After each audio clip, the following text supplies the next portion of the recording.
嘅產品咧，根本係好難支持住。即係我身邊嘅朋友，信我係有，唔信我都亦有。咁如果有同佢分享咧，真係個個咧呢個疫情咧都唔會擔心啦。行出嚟係好，即係好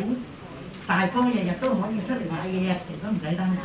咁變咗我啲仔女阿晶哥嗰陣時，講翻阿晶細個咧就逼佢嘅，咁因為產品好啊，阿晶細個真係首先好多謝陳保時陳夫人啦，創造呢個鮮嚟得嘅產品啦，減肥真係一流，因為我有對仔女真係好肥，咁啊透過好少時間食咗就好捱受。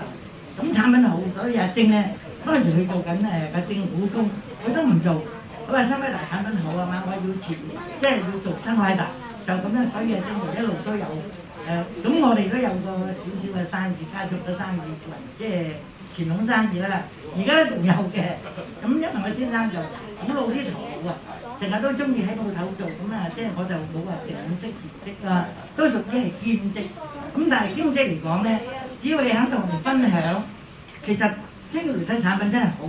你有食有講有咁嘅感受感，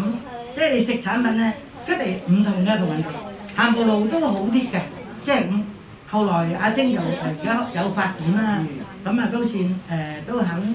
有少少生意啦，咁啊知道即係產品好又有錢賺啦，先嚟得陳博士創辦嘅產品咁好。